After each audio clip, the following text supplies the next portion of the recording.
Hey everyone, Sam here, also known as Mr. Stainless, and we're back with another State of Decay 101, a series dedicated to helping you learn everything there is to know about State of Decay 2, and today we're looking at the legacy missions for the Warlord leader type in-game and what you get for completing them. But before we do, if you want to join the community of survivors here in the channel, hit the subscribe button down below. Now if you didn't know, when you choose a leader in State of Decay 2, they have one of 4 legacy personality types: Sheriff, Builder, Warlord and Trader. Now each one will require you to complete different missions and objectives in order to complete the legacy, and each equally provides a different bonus for doing so. Now once you have completed the final mission for your legacy leader, you'll be rewarded with what's called a legacy boon. Basically this is an incredibly valuable reward that you can take into a new game with you, and equally it should be noted that you can apparently take up to 2 of these legacy boons with you at a time. Now in our last video we looked at the Sheriff Legacy boon. If you want to check that out, I'll leave an annotation up in the top right of your screen where you can go and check it. So today we're looking at the Warlord Legacy. So let's take a look at what the reward is for completing the Legacy, and then we'll go through the missions you'll have to complete in order to unlock it, as we do in the previous videos.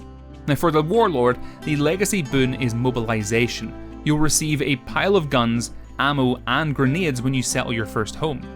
Now in order to unlock these legacy boons, you'll need to complete about 4 to 5 missions with your leader, each one ranging in difficulty. The Warlord Legacy though has the most missions out of all of the legacies, coming in at around 8 missions total. The first mission is Eviction. All you've got to do is travel to a location on the map. Once there, you'll find a group of survivors who are hoarding weapons. You can ask them to lower the price of the weapons, which they'll refuse to do so, and return home, or you can kill them all and take the weapons by force. It's really up to you. You'll then move on to Turf War, where you'll be sent to an outpost and have to search some bodies for a note. Once you find it, it will lead you to another outpost containing some survivors. It's up to you then to tell them to leave, kill them, or recruit them into your own community. Once you've made your decision, you'll have completed the mission and move on to the next one, Notice of Eviction. A member of a nearby enclave will have found a suitable outpost near a plague heart. The only problem is, another enclave has already moved in and settled there.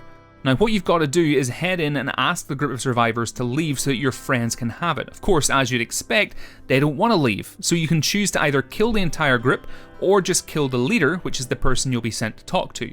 Either way, once you've made your decision, you can either destroy the nearby plague heart or claim the outpost to complete the mission.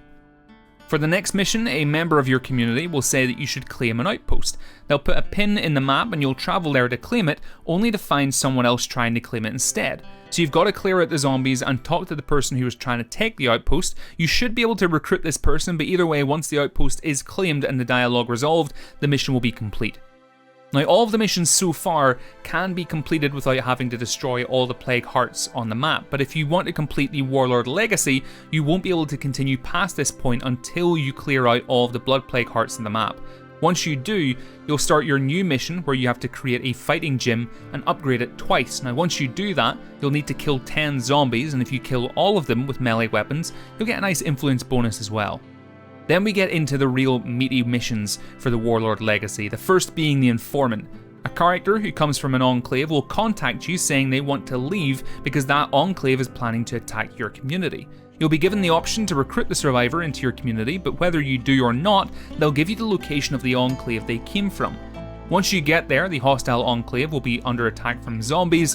One tip I'd give you is to prioritize attacking the enclave rather than the zombies first, as they are a much greater threat to you as well. Alternatively, you can get some weapons that create noise, chuck in some fireworks, some firecrackers, and just spawn in a larger horde to take out the enclave for you. But once you've taken them all out, the next mission will be Personal Dead Zone, where you'll have to scout out the other enclaves to see where they stand. One enclave will be overrun and destroyed by the undead, one will be hostile, and one will be hostile if you provoke them, and the last will be missing. Do all this and you'll be on the last Warlord mission. Now just to give you all a heads up, as always, Smash the Coalition is the final mission for the Warlord questline, and the moment you finish it, the game will be over and you'll begin a new community with 3 of the current members, essentially starting a new game. So be sure you're ready to finish the game before you start this mission.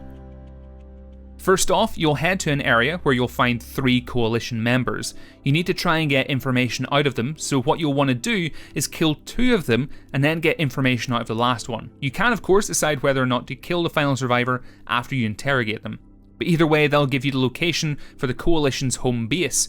Once you travel there, more often than not, there's about 4 people who will try and kill you. Take them out, enter the base, and you'll have completed the mission. And folks, that is it. That is the Warlord Legacy in State of Decay 2, and the missions you'll need to finish in order to complete it. If you find this video helpful, why not leave a like and a comment down below with what leader type you have in your community. In the meantime though, if you want to be kept up to date with when my new State of Decay 101 videos go live, hit that subscribe button down below. But until next time, have a great week, and I'll speak to you all soon.